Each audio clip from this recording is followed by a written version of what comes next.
एक ऐसा खूबसूरत फूल जिसके ढेर सारे नाम हैं, जैसे कि इंग्लिश में इसे मैडागास्कर पेरीविंकल भी बोला जाता है, बंगाली में बोला जाता है नयनतारा, मलयालम में बोला जाता है ऊष्मल्लरी और हिंदी में बोला जाता है सदापुष्प। इसके अलावा हम इसे सदाबहार भी कहते हैं। यही इसका सबसे फेमस नेम भी है और कॉमनली हम इसे विंका के नाम से भी जानते हैं। ये प्लांट अपने खूबसूरत फूलों के लिए बहुत ही ज़्यादा फेमस है।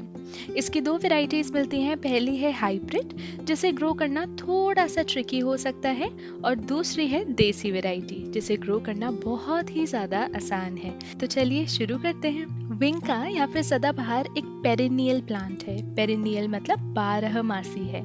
इसे ग्रो करना बहुत ज़्यादा आसान है और इसे अपने घर में या तो आप सीड से ग्रो कर सकते हैं, जो कि आपको बहुत आसानी से मार्केट में मिल सकते हैं। सीड्स को लगाने का सबसे अच्छा समय होता है फरवरी से लेकर मार्च। उसके अलावा अगर आप इसे कटिंग से ग्रो करना चाहते हैं तो बेस्ट टाइम होगा जुलाई सितंबर। अगर आप इस प्लांट को सीड से ग्रो करते हैं तो उसमें फूल आने में थोड़ा सा समय लगता है, लेकिन अगर आपने इसे कटिंग से लगाया है तो कटिंग में बहुत ही जल्द फूल आने शुरू हो जाते हैं। ये देखिए, मेरा एक प्लांट है सदाबहार का, जिसके अंदर खुद ब खुद सीड्स गिर गए थे और देखिए कितने सारे छोटे छोटे बेबी प्लांट्स इसके अंदर ग्रो होना शुरू हो गए हैं। तो ये नेचर का तरीका है हमें कभी ना कभी सरप्राइज करने का, और इन्हीं छोटे छोटे सरप्राइजेस से हमारा दिन बन जाता है।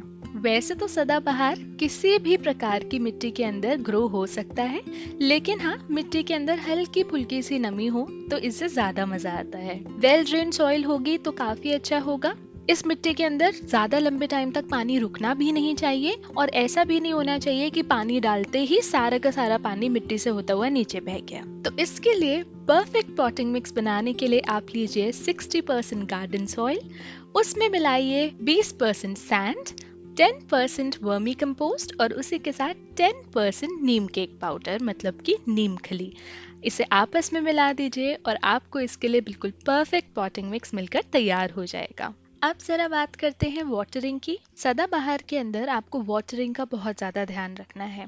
ओवर वाटरिंग होते ही इस पौधे को बहुत ज़्यादा परेशानी होने लगती है, क्योंकि इसमें फंगस लगने के चांसेस बहुत ज़्यादा होते हैं।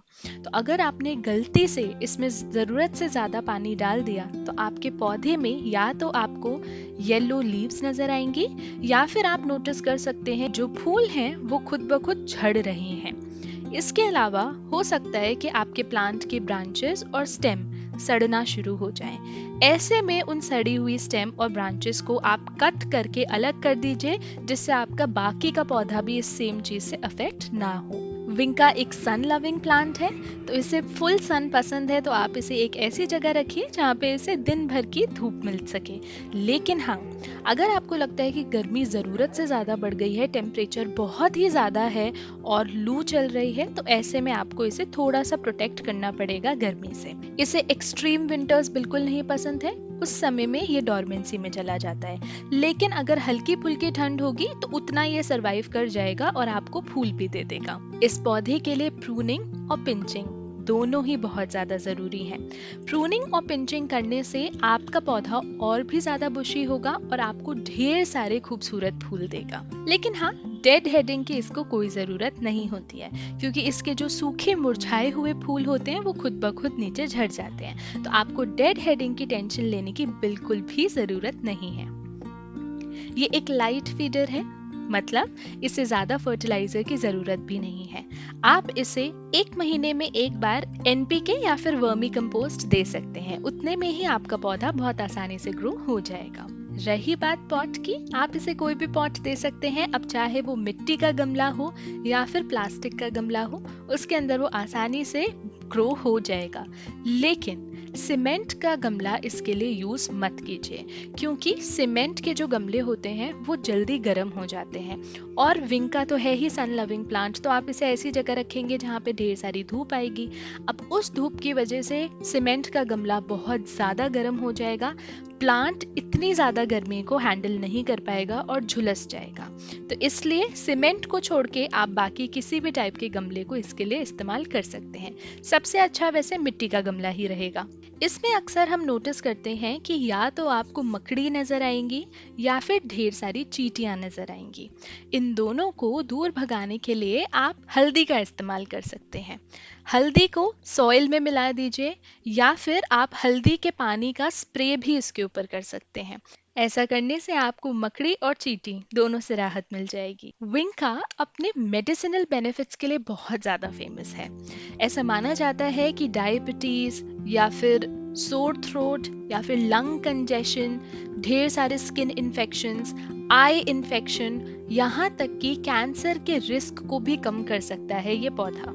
इसे आयुर्वेदा में भी बहुत ज़्यादा इस्तेमाल किया जाता है। लेकिन हाँ, इस पौधे को किसी भी टाइप के मेडिकेशन के तौर पे यूज करने से पहले अपनी जांच जरूर कीजिए, किसी डॉक्टर से परामर्श कीजिए। और लीजिए, आपको विंका के बारे में बताते बताते मौसम भी बदल गया और आ गए काले काले बादल और थोड़ी ही देर में बारिश शुरू हो गई और उस बारिश में ये पौधे और भी ज्यादा खूबसूरत लगने लगे। तो अगर आपको भी सदाबहार का पौधा बहुत ज्यादा पसंद आया है और आप अपनी जिंदगी को भी सदाबहार करना चाहते हैं तो इस पौधे को अपने घर में जरूर लेकर आइए। और सिर्फ यही नहीं, इसके अलावा मैंने और भी ढेरों प्लांट्स के ऊपर वीडियोस बनाई हैं जिनको आप मेरे चैनल बरखाज हैप्पी प्लेस में जाकर देख सकते हैं। अगर आज की वीडियो आपको पसंद आई हो तो लाइक, शेयर, सब्सक्राइब और कमेंट जरूर कीजिए। मैं मिलूंगी आपसे एक और इंटरेस्टिंग वीडियो के साथ। तब तक happy gardening and keep smiling.